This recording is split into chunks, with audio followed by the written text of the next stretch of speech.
Hello, and welcome to Future Sounds from Crystal Ball Records, the only music comedy advice podcast where the past, present, and foreseeable future all meet in one incredibly occult record store. My name is Vanessa, I own Crystal Ball Records, and I will be your guide. I have my tarot cards in one hand and my favorite records in the other, and I'm ready to predict tomorrow's hits, revisit yesterday's misses, and yap about today's chaos with my friends who are just as questionable as I am. Each episode, I'll spin through the weird and wonderful world of music, discuss the horrors of working customer service, answer listener questions about the ins and outs of record store ownership, and maybe even discover the next big hit before it goes viral on TikTok. So light your incense, drop your needle, and gaze into my crystal ball, because the future sounds kinda strange, but kinda catchy. On today's episode of the Ballcast, we have Rosie and Rachel, two of my best internet friends that I met in real life one time, and I was like, let's fly out of the country with these two people. So we're currently in Ottawa. We're on our Canadian pilgrimage to see Styx frontman Lawrence Gowan in his natural habitat, the Bronson Centre, twice. And I can't think of a more appropriate subject for episode 1 than the band I named my literal entire record store after. So hello, my darlings. It is so lovely to be here with you. Hello, darling. It is lovely to be here with you, too. Hello, darling. Hello, darling. So starting off, I want to break the ice with a listener question. So this question was sent in to us by Turtle, who asks, why do I keep attracting and falling for lead singers of local bands? And then they put a little pensive emoji at the end, and I can't think of a better, more qualified group of individuals to answer this question. So why do I keep attracting and falling for lead singers of local bands?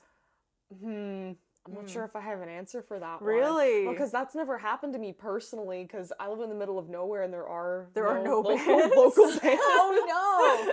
Well, I guess the local part doesn't matter, but like I feel like falling for a rock star is kind of easy. It is very easy. It's very easy. Well, the thing is, I always fall for singers, like the lead singers. I'm cliche, and that's, everyone's like, oh yeah, my type is the bassist, my type is the drummer. No, my type is the singer, I've realized that over the years, like, it's always the singer. It's always the singer, yeah. It's always the singer. It's a classic choice. And, like, attracting is one thing, because I can't say I've ever been there. I feel like you have some kind of magical aura that, like, draws these people to you. Yeah. And that's really cool. But, like... God, I wish because at least, like, the falling for part, if you're also attracting them, I guess that means that they like you back.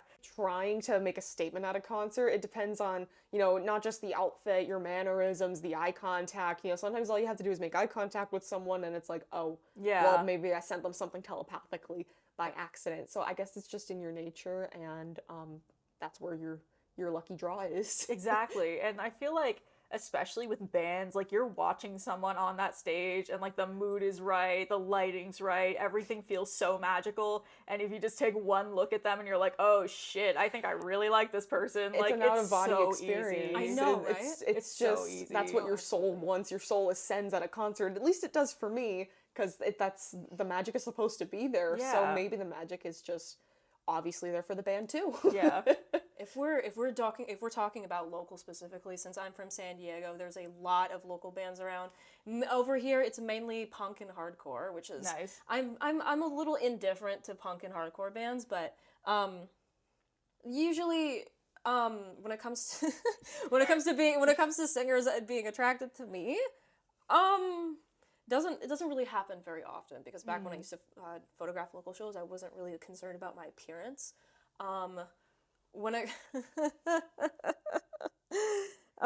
Sometimes I wish though, but usually it's the other way around, and then I think about it, and then I don't ever do anything about it. Yeah. But I mean, I feel like if you're attracting local musicians to you, like some kind of gravitational pull of what it sounds like from this question, from like the way they phrased it, you've got to be a cool person. Like, yeah, like are you attracting them, or are you just having a good time at the show? Yeah, that too. Or are they just like, are they schmoozing? Because that's what musicians do. Oh, like, yeah, they love to schmooze. They love to schmooze. Who doesn't, honestly? Yeah. But yeah, I think that's the verdict, is you're cool, and that's probably why, and that the lead singer in a band is also, or really anyone in a band is also pretty cool. So like, it just makes it really easy. You assert your dominance everywhere you go, and the singer's the first person to see that. Oh god, yeah. next question is not really a listener question, but I want to get into some ball lore, because this is Ball lore. because this is the Crystal Ball podcast, and I named Crystal Ball Records after the album Crystal Ball by Styx. We're saying Crystal Ball so much that it doesn't sound like words anymore. Crystal Ball. But so many things I need to know. But do we have hot takes on Crystal Ball? Because I think it is, I know they play Crystal Ball at concerts pretty frequently, but they never play anything else off of it, especially like Put Me On, Ballerina. Like, this is a criminally underrated album except for the title track. Yeah, honestly. Hot takes on that. Especially because it's like Tommy Shaw's first thing he ever did with Styx, and they were like, we love this so much, we're gonna name the whole fucking album after your song. Like, yeah, I like that, but the thing is, like, the whole, like, Crystal Ball, like, the song lore, Tommy wrote that before he was even in Styx. He wrote that after he left MS Funk, and when he was briefly with a band called Harvest, and they were playing at, like, bowling alleys in Alabama, and Tommy, like, he went on a huge tour with MS Funk, and then he came home, and he was like, well, now I'm back in my hometown, like, well, what am I gonna do now? And he was only, like, 22 at the time, but, you know, we're in our early 20s, crazy. so we know how it feels, so that I really do think it's just like, yeah, that's how it feels to be in your early 20s, and back in 1975, Tommy knew that. Yeah. Like, it's like, he was so right. Like, he said, so like, right. so many things I need to know. Like, I'm only 24. I don't know fucking anything. Yeah. like, the future is amazing and terrifying, and that song makes me cry like a little bitch, because, like, exactly. he was so real for that. Exactly, but the thing is, too, like, that guitar solo at the end, like, the outro guitar solo, I just think that is Tommy Shaw's soul in a solo. It's so powerful. Like, when I finally got to see him do it live, like, 6 months ago, I was like, oh, there it is. Like, I am seeing him in all of himself, and that solo is him. Now, like, I've seen all of his soul, you know? Yeah. Yeah, I mean, I like the little story that they tell beforehand. Like, oh yeah, when he's like, oh, I recorded this. I know this is played with a 12 string, but the way that I did it, you know, the way that he did it, he only had a 6 string, so he recorded one layer with the normal tuning and then tuned it up and then recorded it again. I've never heard that. I think that's what he did. I specifically remember when they come to Boston, they don't that. say anything. When they come to PA, they don't say anything. Last time they came to Massachusetts, they didn't even play it, and I remember walking out of the Xfinity Center like, they didn't play Crystal Ball. What the fuck? No. They knew you were there. They knew I was there. I was in the front. And they knew the first time, not the first time I saw Styx, the second time I saw Styx, when I had Gowan sign my arm, I was literally in the front row. It was, oh my god, the Casino Ballroom. I want to keep calling it the Crystal Ballroom. The Casino Ballroom in New Hampshire. A really tiny ass, old ass venue. It's really cute. But I cried a lot during Crystal Ball because, like, while that was before I opened my own place, Crystal Ball Records itself was in the works for at least a year before I opened it. Like, legally a corporation, like, a year before I opened it. And so I already had the name, I had the Instagram, I had everything. So, like, this song was my everything. And I literally, like, ugly crying to this song. And then when they end it, Larry's like, oh, it's amazing how songs can really tap into your emotions like that. I'm like, shut the fuck up, shut the fuck up, shut up. Oh god, he knows. He knows, because I was literally right in front. I had, like, tissues. Like, it was, like, the waterworks. And I feel so, like, oh my god, no, don't call me out like that. Because every other time I've heard them play it, he's never said that. So it's like, so I know it's not part of the usual spiel. I bet he was just looking directly at you. Oh god, how could you not? Like, it was so traumatic and, like, cringe. No, you're fine. Yeah. Oh, I think the Crystal Ball album hot take that we're looking for is the one that you want to say, is that Claire de Lune, Ballerina, is the best song is on the the best album. song on the album. It's the best song on the album. It is so criminally underrated. The way I think would, like, kill another human being to hear Gowan play that song.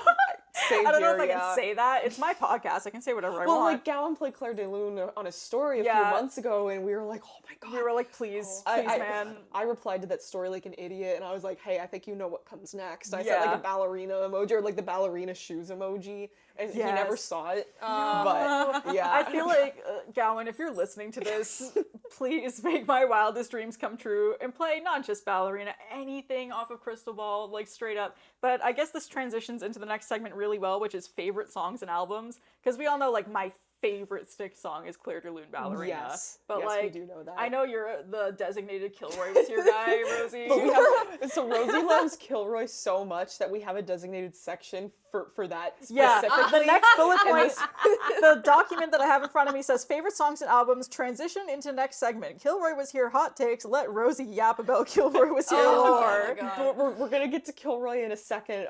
Yeah. Well, my favorite Styx album is Cornerstone, and I think both of you know that. And I know it's like the cliche one to go with because it's No. got Babe on it. It's underrated. I do think it, like, everyone knows it just because of Babe, but they don't know it for anything else. Exactly. But like Lights and Love in the Midnight are two of my top 5 favorite Styx songs ever. And Boat on the River, can we not forget Boat on the River? We're not forgetting Boat on the like River. No. everywhere except like North America, it did so great. Yeah. And I recently heard it on the radio at work, and I work in the middle of bumfuck nowhere, Pennsylvania. So for a random ass station in the mountains to be playing Boat on the River and me hearing it at my bumfuck job, I was like, what the hell? Where am I? No, and literally, when we saw Styx last and they played that song, Tommy talked about how there are 700,000, exaggeration, other languages that other people have recorded that song. Like, people Yeah. cover it in their native languages, which is really, really cool. Yeah, that is really cool.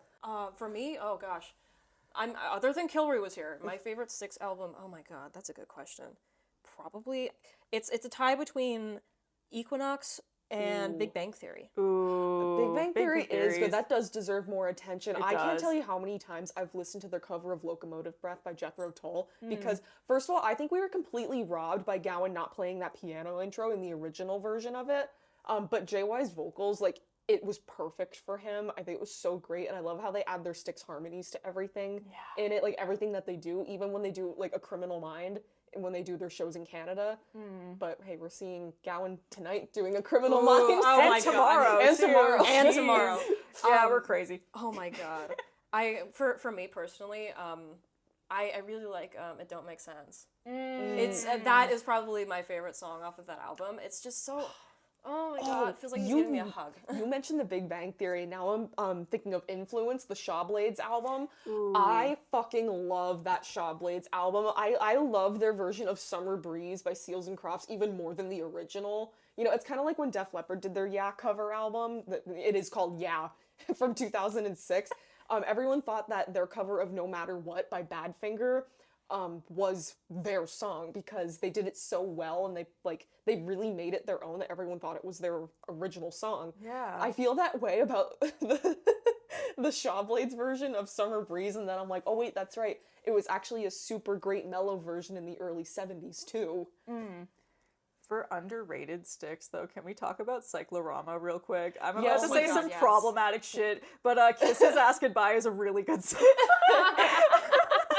I might just be a hater because Babe is also my least favorite Styx song, straight up. I'm sorry, Rosie. Yeah. No, it's fine. I love Babe too, Yeah, but like- you're totally valid because it is common to like hate the most popular thing that they Yeah, ever did. like- It's their only #1 song, so of course like people get sick of it. Like, honest to God, I am Dennis DeYoung's biggest hater and biggest fan at the same time. Like, don't make that face at me.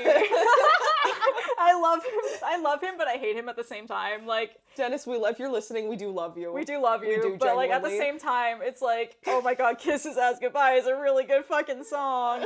But I guess we can transition into Kilroy Was Here. Oh lord. Yes, please. Oh god. Hot So, takes. I have hot takes. How do we plenty. feel about the lore? Oh, it's I've heard Dennis DeYoung say that there has been he's like, I'm gonna go really detailed on the Kilroy chapter in my memoir, and I'm like, okay, do it then. Please. I am not like, you know how those book talk girls will like they will annotate books that they read. I don't annotate books, but this will probably be the only thing I ever annotate in like a physical book. You're gonna dissect it. I'm gonna dissect Word the by word. fuck out of it. Because the initial lore incomplete. It really bothers me how incomplete it is. No, and you made me realize that too. When you started posting your stuff on Tumblr, and like all the world building stuff that you were doing, I was like, damn, this is what this deserves. Like, they don't really go into that at all. And when I first saw the mini film, I was like, no way, this is so cool. Yeah, I know, right? I saw the mini film first, and I was like, wow, this is incredible. You know, I think this band is really cool for doing this. And then a little while later, I watched the actual concert. I watched Caught in the Act, and I'm sitting there and I'm listening to, and I'm watching this. I'm like, where's the rest of it? Exactly. Yeah, exactly. I saw on Instagram once, I think the account Kilroy Was Here actually posted an edit of the mini film, and they made it look like hard as fuck, and I was like, okay, where's the rest of it? But like, it does, if you really think about it, it does go hard as fuck. It really does go hard as Like, fuck. what was, the first time I saw it, I kept going, what was their budget for this? Like, where did they, obviously, I was about to say, where did they get the fucking money for it? But then I remembered that Paradise Theater did so fucking well 2 years before. I believe, I think it was a little bit more in the $1 million range. Damn. They spent at least $1 million. How do you know that? Literally can't just $1 million in '83. That's yeah. Someone convert that. Chat, convert that. Chat, is this real? Not only did they have this entire setup, not only did they have to hire extras, costume designer, fucking extras, wardrobe, makeup, things like that. They also CGI. Not even CGI. They had Stan Winston, right? Stan Winston was a practical effects artist that worked on Terminator. Ooh. He was probably a really, really high profile practical effects artist at the time, and he designed the Robotos. That's cool. Do you know how, like, for the original trilogy of the Star Wars movies, how they had paintings, like these really huge, intricate paintings for, like, the backgrounds, and everyone thought it was CGI? And you think, like, in the late 70s, early 80s, how CGI was still being pioneered greatly. And terrifying. Yeah, and terrifying. Don't forget that. But everyone thought it was CGI, but it was all these paintings, like the Star Destroyers and stuff. When Kilroy is escaping and he's on like the prison ship or whatever and he's climbing out, that shot reminds me of those early Star Wars paintings. Oh yeah, no, it's very similar. Yeah. Yeah, and even now, I still don't know how they did that. Yeah, as an artist, it's just... Dennis, if you're listening, tell us how really, you did that. How did you do it? Really, I know you're watching this because I know that every time someone names drops you, you find it. So how did you do it? I want to know. Also, can we talk about how Jonathan Chance is an allegory for Jesus Christ? Happy Easter! Happy Easter! We're recording this on Easter. Yeah, like I just feel like that's appropriate to bring up. Like I never realized that until right now. Wait, seriously? No. I think, did you tell me that? I saw it in a TV Tropes page. Okay. TV Tropes was I read the entire TV Tropes article, and not just Kilroy, but also Styx, because I didn't realize that TV Tropes also, like, does stuff for real bands. Like, I thought it was just, like, for fictional work, so I was like, I gotta deep dive this right now. So we know that Tommy Shaw is Jesus Christ now. Not surprised. That tracks.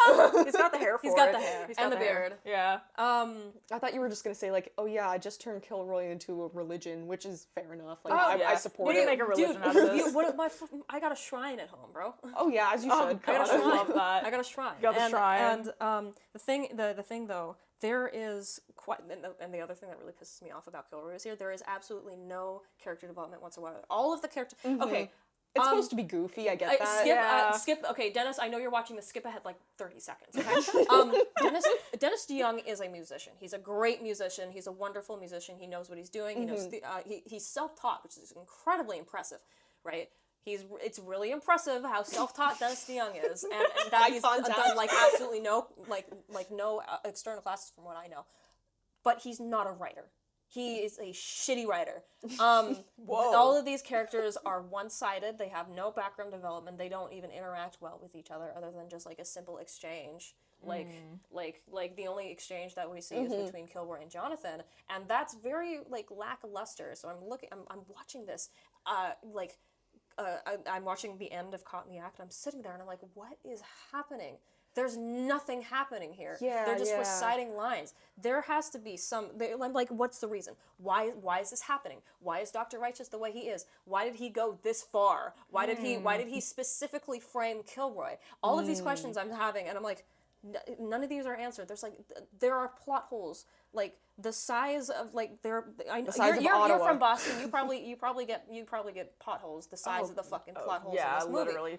It's in this album. It's like, Double Life is never played in Caught in the Act. Yeah. It's album only, which is like that's so lore heavy. That's a really important song. That's an incredibly important song, and they don't play it. Just Get Through This Night. They don't play it. It's and I mean, High Time is basically High Time is just like the scene. It's like a the prison. monologue. Basically. It's just what happens in the prison. High Time is understandable because that was already explained. I would like to know the context for Just Get Through This Night. Like what's Jonathan doing? Oh, you know, because like I try and picture, you know, movie scenes in my head where it's like, oh my god, is he in danger? Is this some kind of like grand plan that they're trying to execute? Could have made. Yeah, the movie we deserve. I did explain it a long time ago, but it's like it's just straight up. Like when I talk about the lore of this album, I have to clarify beforehand. Everything that I talk about beyond this point is my writing. Nothing was ever developed. So in my writing specifically, I was like, okay, something happened to Kilroy. Jonathan's alone. He doesn't know what to do because he's like, wow, I'm really, really young and I went all this way for rock and roll. What is wrong with me? Why did I do this? You know, he's starting to have second thoughts, but then he's like, I really I have to get Kilroy in too deep. Yeah, he was in too deep. At this point, everyone in the story is in way too deep. Yeah, so when you're saying how, like, oh, the characters are one-sided and stuff, so the only, like, acting experience I have is high school drama club, but I was constantly, like, an ensemble character, and my director and, like, acting coaches were always telling us, like, no matter how small the role, you need to develop, like, a whole character for yourself. And I know none of the guys in Styx were actors. Obviously, Dennis was on Broadway at one point. I was gonna say, like, you said they were just reciting lines. Like, they're not. Like, they're really. not, yeah. I mean, okay. But that's, like, the reason why, because, like, they weren't actors. They weren't selling it. They weren't, like, trying to they were here to play music, you know? And I totally understand that. Like, if your heart's not into something. Also, especially with, like, knowing the rest of the background of Kilroy Was Here, everybody hated it except for Dennis. Everyone fighting. Yeah.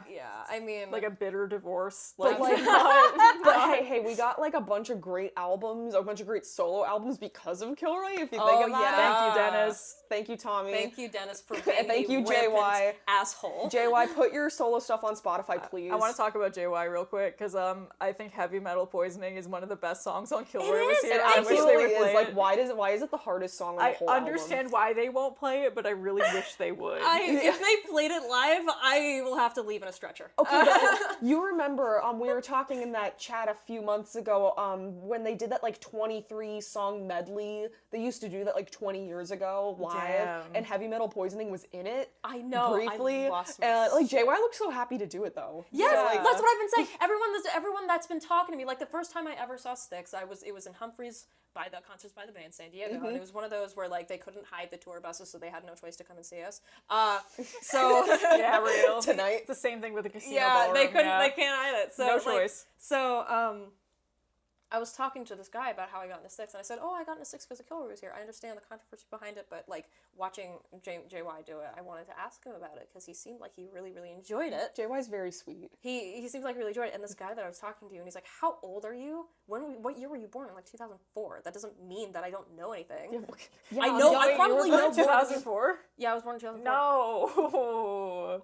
I wasn't there. I was not there for 9/11. But Yikes. But the thing is, this guy's like, "Oh, well, I was born in 1985." I'm like, the album released in 1983. Yeah. So I know more than you do, and I'm pretty sure that he would not get pissed off at me if I mentioned it. And I got chickened out and I didn't mention it, and that's why I've been like hell bent.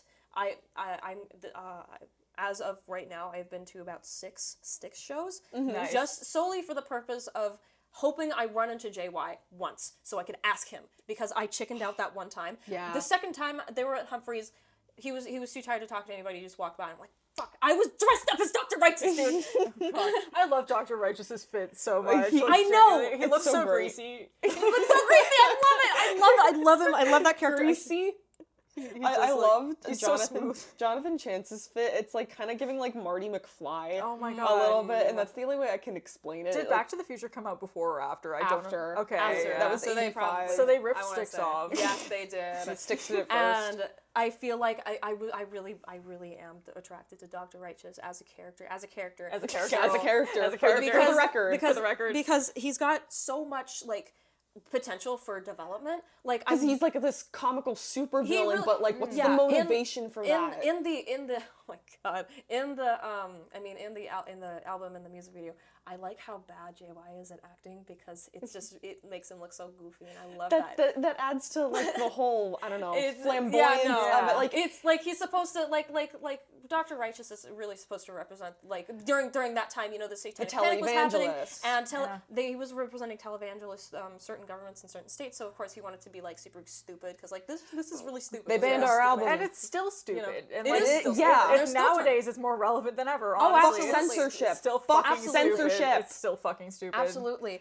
It's I like that goofy side of him, but like Double Life, I'm listening to Double Life, and I'm like, there's more potential for this. Yeah. I could make him really edgy if I wanted to, but I basically just kind of split the lores of the album into two things. Like the original lore, I like it. It's really campy and it's really dumb. I like that. It's very very heartwarming.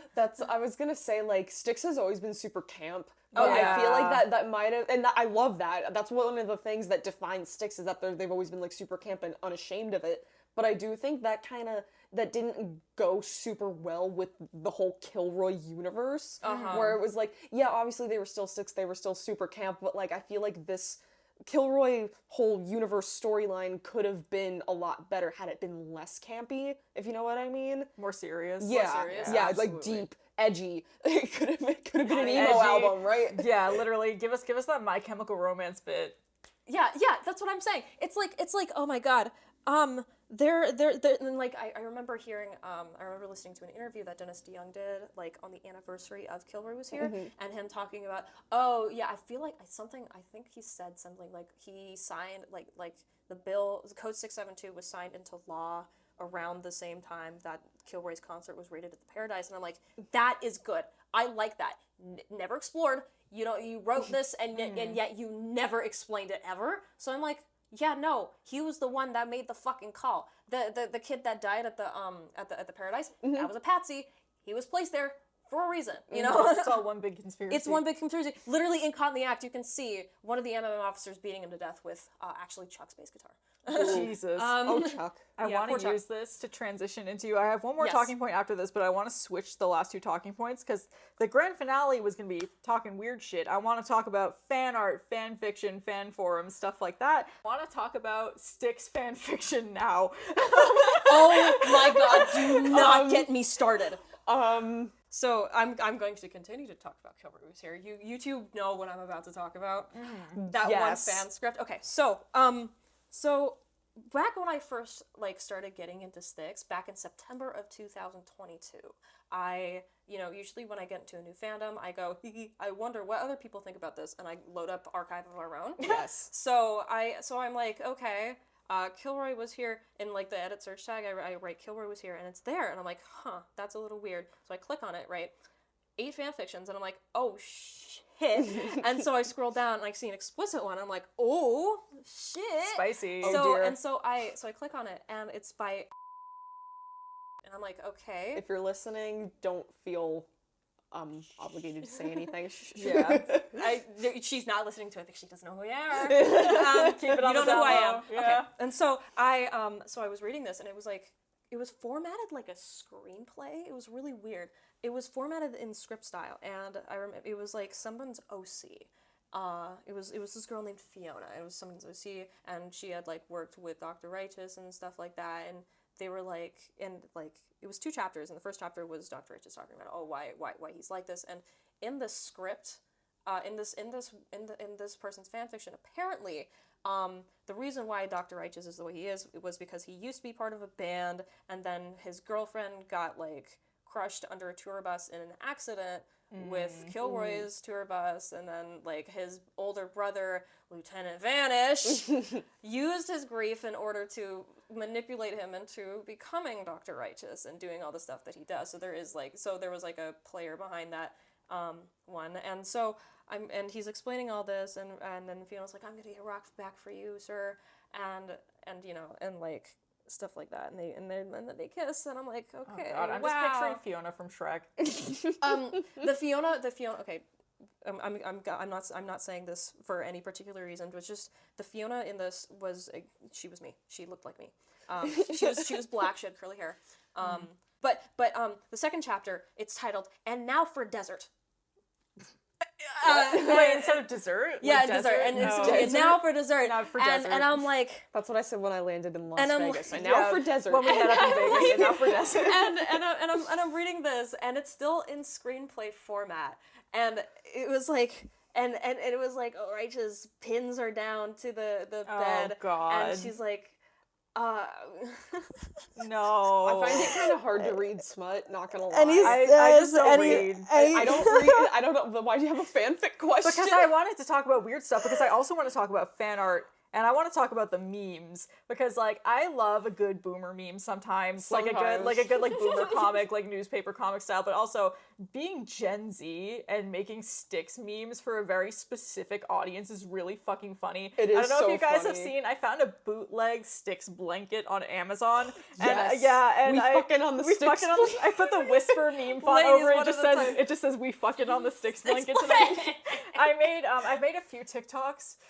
Do you know the audio that was like, out of your friends, which are you, the crazy ass, the fighter, the racist? I did I like Styx albums, and I did put Kilroy Was Here for the race. yeah, no, those, Because the way the Robotos look. I yikes. didn't even realize like what it looked like until I tried drawing it myself. Your mother Dennis And then Young, be normal about I- Japanese people challenge. Your mother was. I looked back at what I was drawing, and I just kind of went, oh. I mean, the only person that's even weirder about Japanese people is Cuomo, but Oh God! but you know, but we'll anyways, do a Weezer episode. but It's- this, yeah. but like this fan fiction, I was reading it, and I'm like, why is this still in like movie? Why is this still in like screenplay style? And I'm reading it, and it's like, oh, the part that they probably won't show in the movie, and I'm like, what fucking movie are you talking about? And it was this, he does all this weird shit to her that I'm probably not gonna say. I don't know if you can say. So I'm trying to make this quick. I found a fan fiction a while ago, and it was really weird. And I'm reading this, and I was like, who's Fiona? Who is Laura? And I keep that in my mind for about a year. And so October of 23 rolls around, and I'm scrolling Facebook, and this girl was like, hey, I made like a Kilroy Was Here movie script, and I'm reading through this, and it's really, really interesting. So and the thing about the fan fiction that I found odd was every single line break was capitalized, and I'm like, that's really weird. And so I'm reading through this, and every line break is capitalized, and I'm like, wait a second, if this is who I think it is, I'm gonna lose my mind. And I go down, Fiona. I'm like, oh my god, this is the same person. Everything's connected. I found the scene that was mentioned in the fan fiction. Oh my god. I think I remember the breakdown that happened when you discovered this. I was like, I found them. What is going on? I was rolling around on the couch, and I'm like, what is going on? Why would you write this? And it was such a, okay. I'm not one to bash other writers, but like, it was like they forgot major parts of the lore, like how Jonathan doesn't know how to play the guitar. Mm-hmm. And apparently in this lore, Jonathan and this Lorelei person are siblings. So Lorelei is Jonathan's older sibling who was sent to the mental hospital because she's a rock and roll person, because both of their parents were rockers and were killed because they were rockers. And then, he, and Dr. Righteous, ooh, he lives with his mother in this fan fiction. Does he live in the basement? No, he lives with his mom. He lives with his mom in this giant mansion. That's so good. Does he have holes that he punches in the wall like an angry Kyle. He lives with his mother in the script, and his mother has she has like a black scent because they're supposed to be from Virginia. Oh Jesus. Or correlation. I don't understand. It's probably West. They're supposed to be from the South, so she has this okay. kind of more. She has this kind of like twangy accent, which I'm reading this, and she was like, she threatens to beat the shit out of him all the time, and I don't like the way Dr. Rice is portrayed in this script. You can see my muscles. That's a good point for other fan fictions too, because one of the things that I have problems with in fan fictions is people writing people out of character. And I know that's the point, it's fiction, but it makes it harder to read for me if I'm like, he wouldn't fucking say that. He wouldn't fucking say that. She turned him into an incel. God. Like he lives with his mother. He's terrified of talking to women. Like he was in the elevator with Fiona, and it was like he's lightly sweating because he doesn't know what to say to her, and I'm like, you are the most powerful man in the United States of America. You can take whatever the fuck you want. He would not. Why are fucking you say acting that. like you aren't? He would not fucking say that. And also at the same time, like this Lorelai girl, she had escaped from that, and then when Kilroy escapes from prison, they meet, and it's like they have this little meet cute, and I'm like they're pairing off, you know, Kilroy and Righteous with these two OCs, and like the little meet cute that they have, Jonathan was like, oh, haha, you know, my parents worked with you, Kilroy, and Laura was such a big fan of you growing up, and I'm like, what are you saying? How? And I'm like reading this, like, how old is Lorelai compared to? And I think Kilroy, I'm gonna go with my logic and say he's like 45, and Lorelai's probably like in her 20s. And guess what happens at the end? She gets her pregnant. Oh, yikes! No. Zoinks! He gets pregnant, and they like fall in love and everything, and they're like, but she's like, oh my god. As a self-declared groupie, even I think that's weird. Yeah, that's weird. That just takes me back to, like, I keep getting this, I don't know if it's even an active group anymore, but I keep getting suggested on Facebook to join a group dedicated to Styx fan fiction. It's like, I don't even want to know what the fuck goes on in there. I've heard other people mention this, like in our little Discord group that we have, people have mentioned the vampire fic. I've read that! It's so surprising that, like, I didn't write that. Like, look at me. I haven't read it because no one's ever actually like sent it to me, so I'm just it's not hard to find. It's not hard to find. Just go on AO3. Just know I know it as the vampire fic, and I don't know what it entails. I was gonna bring up the vampire fic. Oh my god! So I've read it. I mean, when I say read, I mean skim through so I could find the same. I also skimmed weird through parts. But I didn't skim through it to find the weird parts. I skimmed through it because it's really fucking long, and I don't have the attention span for the next great American novel about Styx as vampires. There's two of them, actually. I feel like every fandom has the vampire AU. Oh god, someone has thought of it. Every band has the notorious fan fiction. Like we got like the milk fic for the emos. I hate that I'm bringing that up, but like every fan space, not just bands, but every fan space has like one notorious fan fiction. Like we got like Dipper Goes to Taco Bell too. Like every group has. I'm so glad I have no idea. I am also so glad you don't. Please, if you're listening to this, please don't Google these things. We've suffered. Don't do it. They have suffered. I have not, clearly. But yeah, no, every single group has that one fan fiction that like even if you haven't read it, you know what it is. It's oh my god. Twist and Shout. Does anyone know what I'm talking about? See, and that's the thing. I really like how creative you can get with Styx and everything like that. I've read that. It's such a good novel. I'm calling it a novel because it really is. It is the next great American novel. Yeah, there really is. I really liked the way. I really liked the world building they had. Like, oh, you can't vampires can't suck at their vampire's blood or else they go feral. You know, things like that. Like, they're only allowed to suck human blood, things like that, which makes things a little bit harder. That adds a driving force to the plot. I also like how they made the Penosa brothers the vampire hunters. Ooh, yeah. If you're the author of that and you're listening or watching this, you went hard. You are so like hard. Galaxy brain. I love so you. Hard. Like as a goth girl, as the only goth girl who loves Styx this much, I am in love with you and your mind. Like your mind is a powerful place. Did you ever think that you would hear this on a podcast? I don't think anyone was expecting. If you're like 60 years old and you came into this because you wanted to hear people talk about Styx, sorry. I am so sorry.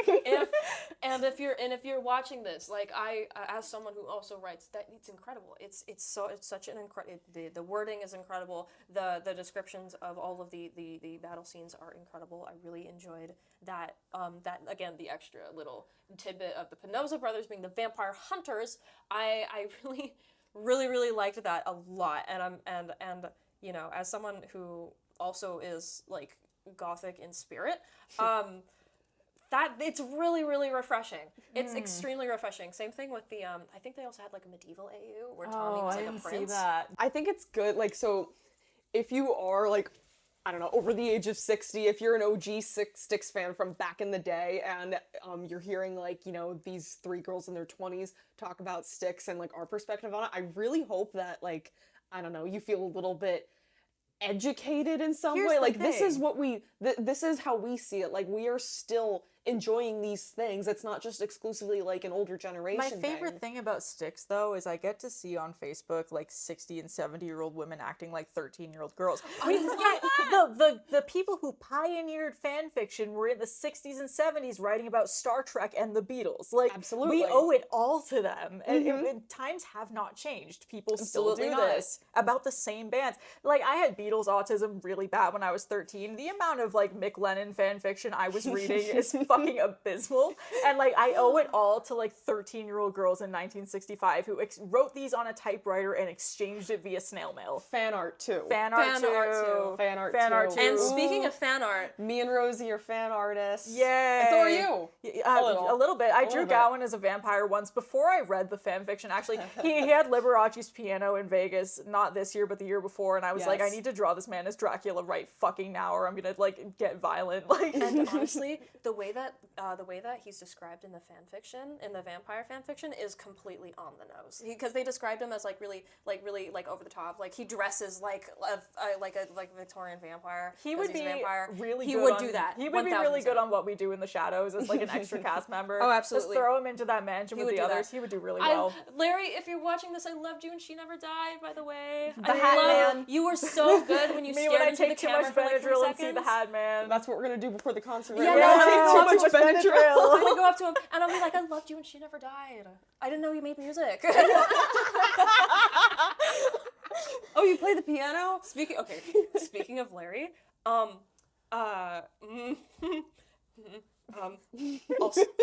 say it. That one. Hi, Ilea.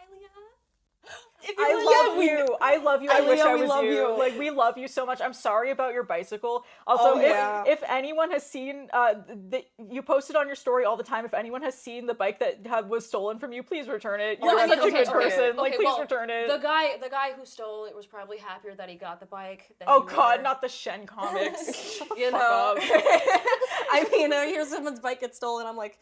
But can we talk about the Gowan art though? Because I'm literally obsessed with every single piece that comes out. Like, it is like, you are a national treasure. Because I know you follow me, so if you're listening to this, like, you are literally a national treasure. You like my Gowan art sometimes, and I'm like, oh my like God. I think a better legend.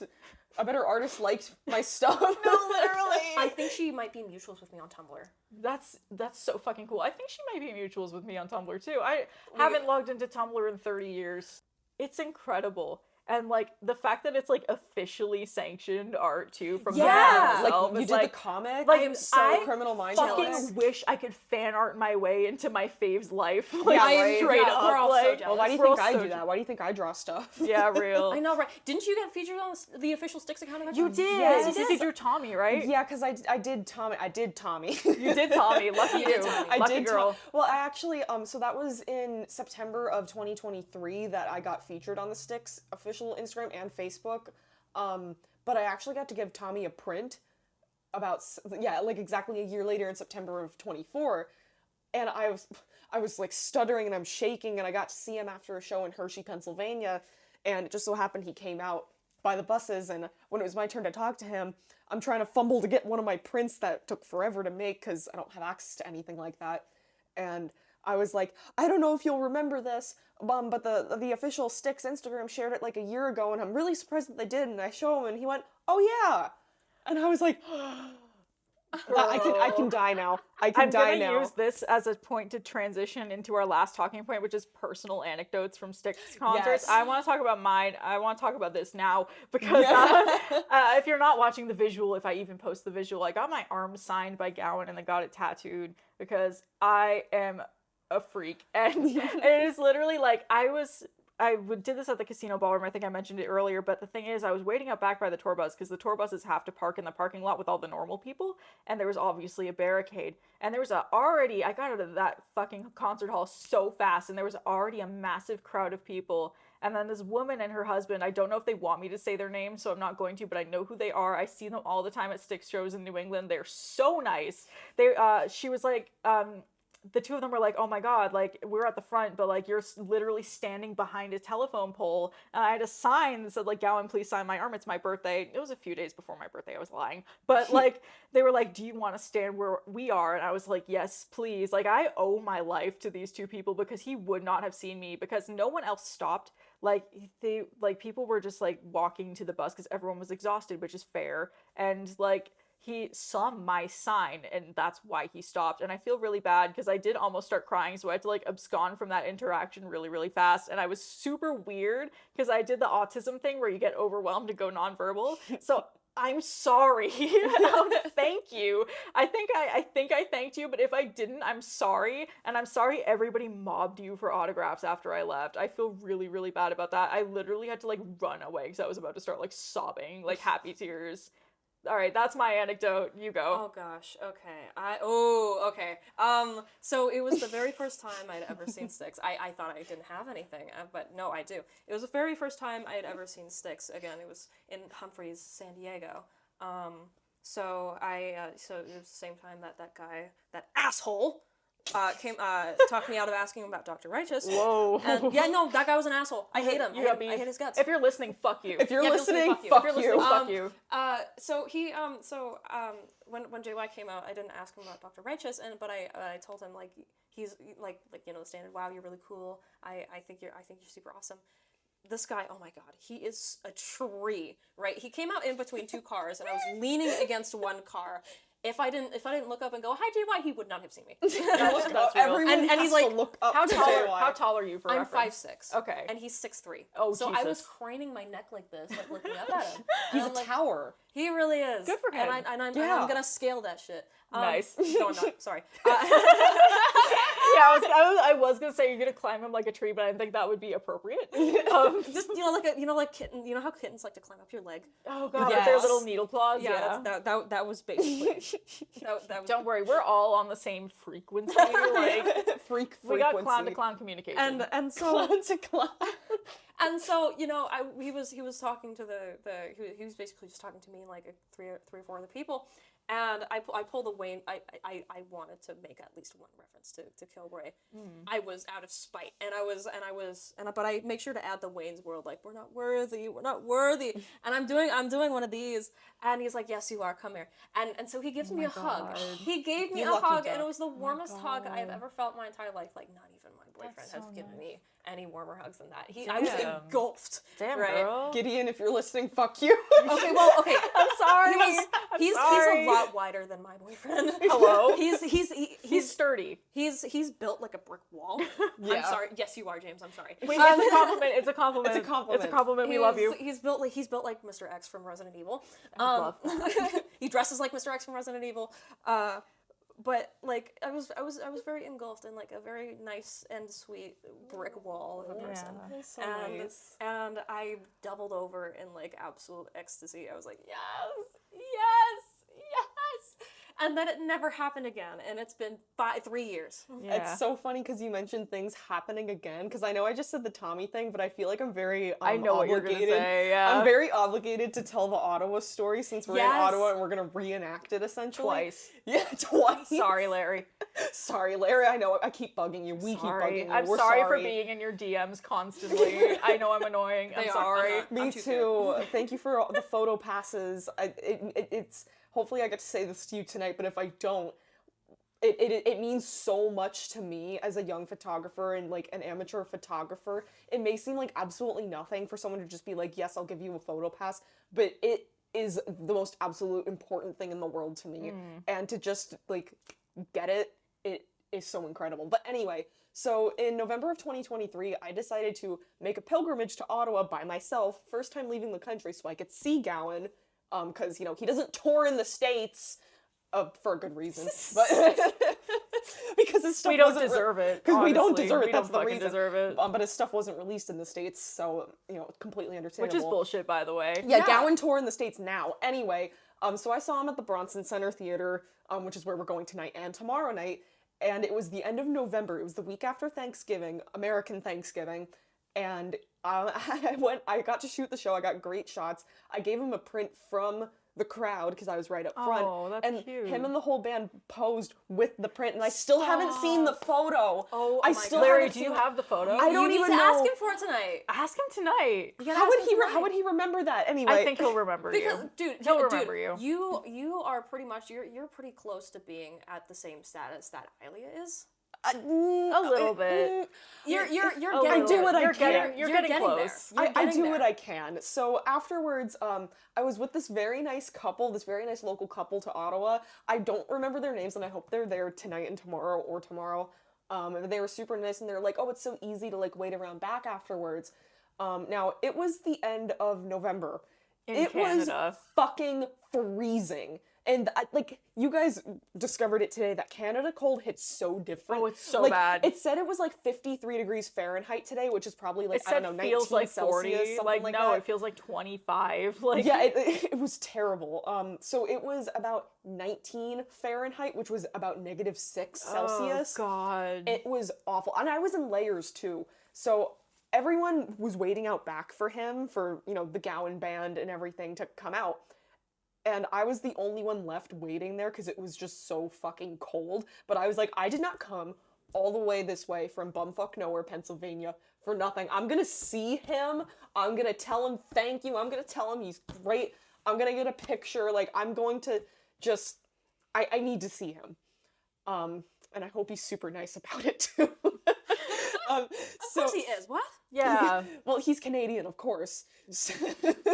Wow. So it was about midnight. Hey, I discovered that like all the good Canadian stereotypes are true. They're It all was so weird nice. being talked to by someone today just out on the street. Like in Boston, Yeah. people don't fucking talk to each other. Literally, I literally thought that old guy was like gonna come up and flirt with me. That's what I thought too. Anyway, okay, But hold on, anyway, we're getting off track. The story. We're getting off track again, as that's what this podcast is for, right? Exactly. It's a free app. So it was about midnight, and it was about 18 degrees Fahrenheit, -6 Celsius, and I'm the only one in this alley behind the Bronson Center by myself, and crew is coming and going, and absolutely no one is talking to me, and I'm like, oh my god, they're gonna kick me out, like, they're going to kick me out, and I'm freezing my ass off, and I'm sitting down, and I'm freezing my literal ass off, and I keep thinking, okay, when it gets to quarter to midnight, I'm gonna leave. Okay, when it gets to midnight, I'm gonna leave. At exactly the stroke of midnight, because I look at the pictures that I took, it was like exactly midnight that the door opened, the door that I kept staring at opened, and they came out, and Larry came out, and I just kind of went, oh my god, because I didn't know what else to say. Like, you I were was surprised freezing. that he came out. Like, I couldn't feel any part of my body, and God. he was like, oh, you must have fun, you were right up front, and I said, yeah, and he was like, you must be freezing, and I went, yeah, I am, but like, it's okay. And we had a really nice conversation, and he complimented my artwork, which almost made me shit myself. Because would you do the same? Yeah, right? what do you even do in that situation? I'd Yeah, start like, crying. Yeah, like I'm gonna die right now. Yeah. Actually. Just keel over. So yeah, but like waiting out in the cold for like, just to meet like the nicest man on the planet, which he genuinely is. Yeah, Like no. I say it all the time, and like in some of my articles on Rock DNA magazine, like rockdna.com. Shout out to Tara from Rock DNA. You're the best. That's the whole reason why I'm gonna be shooting tonight. You'll see me say like, yeah, shout out to like Larry Gowan, who's like the nicest man on the planet, who made this possible. And by the way, Gowan tour in the States now. Tour in the States now. Please tour in the States. Reissue your vinyl, please. Yeah. God, it's Please. so hard to find. I paid, It's the 40th I anniversary. paid- Yes, please. I paid please, fucking please. 75 USD on Discogs for my copy of Lost Brotherhood. Like, my God. I know it was mint, but like, please reissue. Oh wait, I think please. I paid that much I too. think I don't think I would. I can just picture like Strange Animal on like candy red translucent vinyl. Like, Yeah. please. Please. I think I'm gonna wrap it up here because this is the perfect opportunity to plug the fact that you are listening to a podcast by Crystal Ball Records. That's me, Vanessa. Do you guys have anything you want to promote? Ooh. I do fan art sometimes, but I also do concert photography at Ray C Photography, Ray_C_photography. And I'll tag that Instagram in the description. If you ever want to hear what Primal Rage sounds like in text form, my Tumblr is secret-unburnt-guitars on Tumblr. Thank you very, very much. Thank you for having Thank us, Vanny. you. Absolutely. Thank you. I love you guys. Thank you for I love you. finally yapping with me Yes, in person. on record. Yes, on record. All right, cool. Thank you. Cut. Cut. Future Sounds from Crystal Ball Records is recorded and produced by us, Crystal Ball Records. You can find our website at crystalballrecords.com or on Instagram at crystalballrecords. Please feel free to send in listener questions at crystalballrecords.com/podcast. We'd be happy to answer them in a future episode. Music used is Feral Angel Waltz by Kevin MacLeod at incompetech.com. And as always, thank you for supporting your local record stores. Today's card is the Empress, and the 8 ball says, "Ask again later."